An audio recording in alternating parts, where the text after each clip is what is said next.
ఆకాశవాణి ప్రాంతీయ వార్తలు చదువుతున్నది పొన్నగంటి సుధా. ముందుగా ముఖ్యాంశాలు.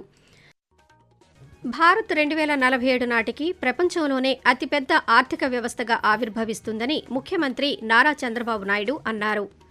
ముఖ్యమంత్రి అధ్యక్షతన జరిగిన కేబినెట్ సమావేశంలో రాష్ట్రంలో 1.17 లక్షల కోట్ల రూపాయల పెట్టుబడులకు మంత్రివర్గం ఆమోదం తెలిపింది. ఆయుష్ శాఖను పటిష్టపరిచేందుకు చర్యలు తీసుకుంటున్నామని మంత్రి సత్యకుమార్ యాదవ్ తెలిపారు. బాలికలు, మహిళలపై దుశ్చర్యలకు పాల్పడే వారిని ఉపేక్షించేది లేదని మహిళా కమిషన్ చైర్పర్సన్ రాయపాటి శైలజ స్పష్టం చేశారు. ఇక వార్తల వివరాలు. భారతదేశం 2047 నాటికి ప్రపంచంలోనే అతిపెద్ద ఆర్థిక వ్యవస్థగా ఆవిర్భవిస్తుందని ముఖ్యమంత్రి నారా చంద్రబాబు నాయుడు అన్నారు. శ్రీ పొట్టి శ్రీరాములు నెల్లూరు జిల్లా వెంకటాచలం మండలం ఈదగాలిలో విశ్వ సముద్ర ఇథనాల్ ప్లాంట్ను ముఖ్యమంత్రి ఈరోజు ప్రారంభించారు.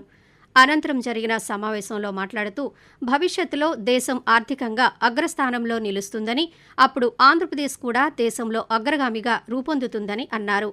గూగుల్ డేటా సెంటర్ ఏర్పాటు కోసం కేబినెట్లో నిర్ణయం తీసుకున్నామని, 88,000 కోట్ల రూపాయలతో దేశ చరిత్రలోనే అతిపెద్ద పెట్టుబడిగా విశాఖలో డేటా సెంటర్ ఏర్పాటు కాబోతుందని చెప్పారు.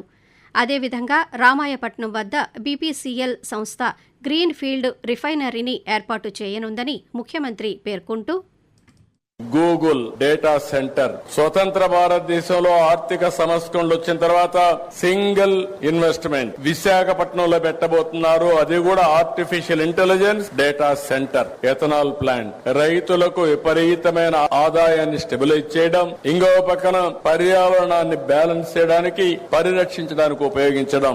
ముఖ్యంగా పిల్లలు ఫ్యూచర్ కి ఏ విధంగా ఉండాలనో అలాంటి ఫ్యూచర్ సిటిజన్స్ తయారు చేయడానికి బెస్ట్ కరికులంతో బెస్ట్ స్కూల్ తయారు చేసే పరిస్థితికి వచ్చారు. ముఖ్యమంత్రి అధ్యక్షతన రాష్ట్ర మంత్రిమండలి సమావేశం ఈరోజు అమరావతిలోని సచివాలయంలో జరిగింది. కేబినెట్ సమావేశ వివరాలను రాష్ట్ర సమాచార ప్రసార శాఖ మంత్రి కొలుసు పార్థసారథి పాత్రికేయులకు తెలియజేశారు. మొత్తం 1.17 లక్షల కోట్ల రూపాయల పెట్టుబడులకు మంత్రివర్గం ఆమోదం తెలిపిందని మంత్రి వెల్లడించారు. 88,000 కోట్ల రూపాయల భారీ పెట్టుబడితో గూగుల్ డేటా సెంటర్ను విశాఖలో ఏర్పాటు చేసేందుకు కేబినెట్ ఆమోదం లభించిందన్నారు.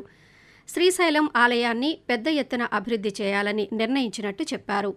విజయనగరంలో పంప్డ్ స్టోరేజీ ప్రాజెక్టుకు, ఓర్వకలువలో రిలయన్స్ కన్స్యూమర్ ప్రాజెక్టుకు కేబినెట్ ఆమోదం తెలిపిందని మంత్రి పేర్కొంటూ, దాదాపు 1,17,000 కోట్ల రూపాయల పెట్టుబడులు, 65,70,000 ఉద్యోగ అవకాశాలు కల్పించే పెట్టుబడులకి ఈ రోజు కేబినెట్ ఆమోదం తెలిపిందని చెప్పేసి మనం చేస్తాను. తర్లువాడ, ఆనందపురం మండలం, అదేవిధంగా అడవివరం, రాంబిల్లి, అచ్యుతాపురంలో 3 అతిపెద్ద డేటా సెంటర్స్ ని ఏర్పాటు చేసే ప్రతిపాదనకు కేబినెట్ ఆమోదం తెలిపింది. దేశంలో ఉన్న డేటా సెంటర్ కెపాసిటీస్ అన్నిటికంటే కూడా ఎక్కువ కెపాసిటీస్ తో మన విశాఖపట్నంలో ఈ డేటా సెంటర్స్ అభివృద్ధి కాబోతున్నాయి అని చెప్పేసి ప్రజలందరికీ కూడా తెలియజేస్తా.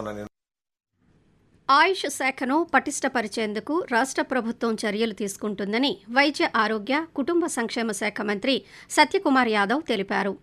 విజయవాడలోని డాక్టర్ ఎన్టీఆర్ హెల్త్ యూనివర్సిటీ ప్రాంగణంలో ఆయుష్ శాఖకు చెందిన పీజీ విద్యార్థులు, హౌస్ సర్జన్లు మంత్రికి ఆత్మీయ సత్కారం నిర్వహించారు. ఈ సందర్భంగా మంత్రి మాట్లాడుతూ, దేశానికే ఆంధ్రప్రదేశ్ రాష్ట్రం ఆయుష్ శాఖను ఆదర్శంగా ఉంచేలా అభివృద్ధి చేస్తున్నామన్నారు. రాష్ట్ర ఆయుష్ శాఖకు కేంద్రం 166 కోట్ల రూపాయలు విడుదల చేసిందని, ఈ శాఖకు కేంద్ర, రాష్ట్ర ప్రభుత్వాలు పెద్దపీట వేస్తున్నాయని చెప్పారు. ధర్మవరం, కాకినాడలో కొత్తగా ఆయుర్వేద కళాశాలలు మంజూరు చేశామన్నారు. విద్యార్థుల పరిస్థితిని అర్థం చేసుకుని రాష్ట్ర ప్రభుత్వం స్టైఫండ్ను పెంచిందని మంత్రి తెలియజేశారు.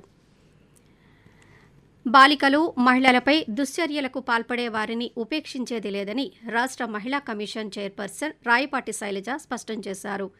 అంతర్జాతీయ బాలికా దినోత్సవాన్ని పురస్కరించుకుని UGC women's study centre, AP మహిళా కమిషన్ల సంయుక్త ఆధ్వర్యంలో విజయవాడలో స్పాట్లైట్ సెషన్ను ఈరోజు నిర్వహించారు. ఈ సందర్భంగా ఆమె మాట్లాడుతూ, మహిళా సమస్యల సత్వర పరిష్కారానికి త్వరలో ఆన్లైన్ పోర్టల్ ఏర్పాటు చేయనున్నామని తెలిపారు. చిన్నారులు, బాలికలు, మహిళలు స్వేచ్ఛగా, సంతోషంగా జీవించే హక్కు కలిగి ఉన్నారని ప్రతి ఒక్కరూ గుర్తించాలన్నారు. పని ప్రదేశాల్లో మహిళలపై అఘాయిత్యాలకు పాల్పడితే చర్యలు తప్పవని హెచ్చరించారు. మహిళా కమిషన్ విధులు విధానాలపై ప్రతి ఒక్కరూ అవగాహన పెంచుకుని సమస్యలు ఉంటే తమ దృష్టికి తీసుకురావాలని చైర్పర్సన్ విజ్ఞప్తి చేశారు. ఆకాశవాణి ప్రాంతీయ వార్తలు వింటున్నారు. కేంద్ర ప్రభుత్వం అమలు చేస్తున్న సంక్షేమ పథకాలపై ప్రజలకు విస్తృత అవగాహన కల్పించాలని కాకినాడ పార్లమెంటు సభ్యులు, జిల్లా అభివృద్ధి, సమన్వయ, పర్యవేక్షణ కమిటీ దిశ చైర్పర్సన్ తంగేళ్ల ఉదయ్ శ్రీనివాస్ అధికారులకు సూచించారు. కాకినాడ జిల్లా కలెక్టర్ కార్యాలయంలో ఈ రోజు జరిగిన దిశ సమావేశంలో ఆయన మాట్లాడుతూ సంక్షేమ పథకాల ఫలాలు మరింత మందికి చేరేలా అధికారులు కృషి చేయాలన్నారు. జిల్లాలోని వివిధ పరిశ్రమల్లో పనిచేయటానికి ఏ నైపుణ్యం కలిగిన వారు ఎంతమంది అవసరమో వివరాలు సేకరించి నివేదిక సమర్పించాలని స్కిల్ డెవలప్మెంట్ అధికారిని ఆదేశించారు.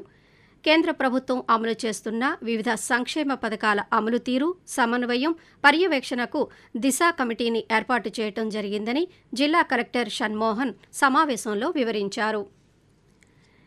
జీఎస్టీ రేట్ల తగ్గింపుతో సామాన్యులకు ఊరట లభిస్తుందని ఉత్తరాంధ్ర జిల్లాల జీఎస్టీ నోడల్ అధికారిని స్వప్నాదేవి అన్నారు. జీఎస్టీ తగ్గింపుపై ప్రజలకు అవగాహన కల్పించేందుకు శ్రీకాకుళంలో ఈ రోజు ఏర్పాటు చేసిన ప్రత్యేక ప్రదర్శన సందర్భంగా ఆమె మాట్లాడుతూ దేశ చరిత్రలో చిరస్థాయిగా నిలిచే విధంగా జీఎస్టీలో సంస్కరణలు చేపట్టిన ఘనత ప్రధానమంత్రి నరేంద్ర మోదీకే దక్కుతుందన్నారు.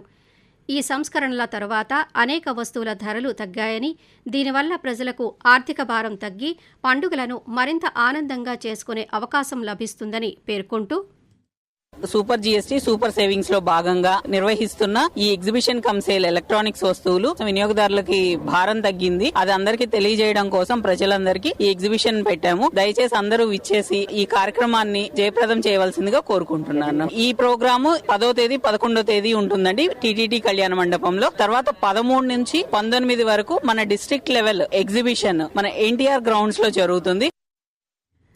బాలికల స్వేచ్ఛను హరించే హక్కు ఎవరికీ లేదని ICDS child development project officer Jayanthi అన్నారు. శ్రీ సత్యసాయి జిల్లా పుట్టపర్తి ఎంపీడీఓ కార్యాలయంలో జిల్లా మహిళా శిశు సంక్షేమ శాఖ ఆధ్వర్యంలో పోషణ్ మాహ్ కార్యక్రమంలో భాగంగా అంతర్జాతీయ బాలికా దినోత్సవాన్ని ఈరోజు ఘనంగా నిర్వహించారు. ఈ కార్యక్రమానికి ముఖ్య అతిథిగా ఆమె జిల్లా ప్రజా ఆరోగ్య నర్స్ అధికారి వీరమ్మతో కలిసి హాజరయ్యారు. ఈ సందర్భంగా జయంతి మాట్లాడుతూ బాలికలు రక్తహీనత బారిన పడకుండా పౌష్టికాహారాన్ని తీసుకోవాలని సూచించారు. ఖాళీగా ఉన్న ప్రభుత్వ భూమిలో వ్యవసాయ, ఉద్యానవన పంటలను వేయాలని యోచిస్తున్నామని పార్వతీపురం మన్యం జిల్లా collector doctor N Prabhakar Reddy తెలిపారు. ఆ దిశగా ప్రణాళికలను సిద్ధం చేయాలని సంబంధిత అధికారులను ఆయన ఆదేశించారు. వ్యవసాయ అనుబంధ రంగాల అధికారులతో కలెక్టర్ ఈరోజు సమీక్షా సమావేశం నిర్వహించారు. ఈ సందర్భంగా మాట్లాడుతూ ఖాళీగా ఉన్న ప్రభుత్వ భూముల నుంచి ఆదాయం తీసుకురావటమే కాక జిల్లాలోని ఎంపిక చేసిన చెరువులను ఫిష్ ట్యాంకులుగా మార్చేలా ఆలోచన చేసినట్టు వివరించారు. వాతావరణం. దక్షిణ ఒడిశా నుంచి మన్నార్ గల్ఫ్ వరకు విస్తరించి ఉన్న ద్రోణి ప్రస్తుతం దక్షిణ ఒడిశా నుంచి కోస్తా ఆంధ్ర, రాయలసీమ, తమిళనాడు మీదుగా సగటు సముద్ర మట్టానికి 900 మీటర్ల ఎత్తులో కొనసాగుతోందని అమరావతిలోని భారత వాతావరణ కేంద్రం అధికారులు తెలిపారు. ఫలితంగా రాష్ట్రంలోని ఉత్తర కోస్తా, యానాంలలో తేలికపాటి నుంచి మోస్తరు వర్షాలు లేదా ఉరుములతో కూడిన జల్లులు అనేక చోట్ల కురిసే అవకాశముందన్నారు. 1-2 చోట్ల భారీ వర్షాలు కురిసే అవకాశం ఉందని, ఉరుములతో కూడిన మెరుపులు గంటకు 30 నుంచి 40 కిలోమీటర్ల వేగంతో బలమైన గాలులు వీచే అవకాశం ఉందని వాతావరణ కేంద్రం అధికారి ఎల్ నారాయణ వెల్లడించారు. భారత్ వెస్టిండీస్ పురుష జట్ల మధ్య ఢిల్లీలోని అరుణ్ జైట్లీ స్టేడియం వేదికగా 2వ టెస్ట్ మ్యాచ్ ఈ రోజు ప్రారంభమైంది.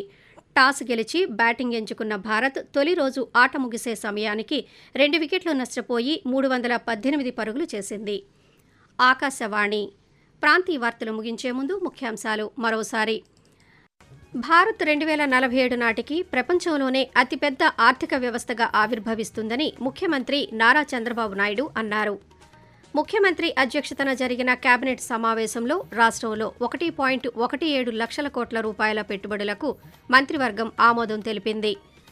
ఆయుష్ శాఖను పటిష్టపరిచేందుకు చర్యలు తీసుకుంటున్నామని మంత్రి సత్యకుమార్ యాదవ్ తెలిపారు. బాలికలు, మహిళలపై దుశ్చర్యలకు పాల్పడే వారిని ఉపేక్షించేది లేదని మహిళా కమిషన్ చైర్పర్సన్ రాయపాటి శైలజ స్పష్టం చేశారు. ఆకాశవాణి ప్రాంతీయ వార్తలు ఇంతటితో సమాప్తం.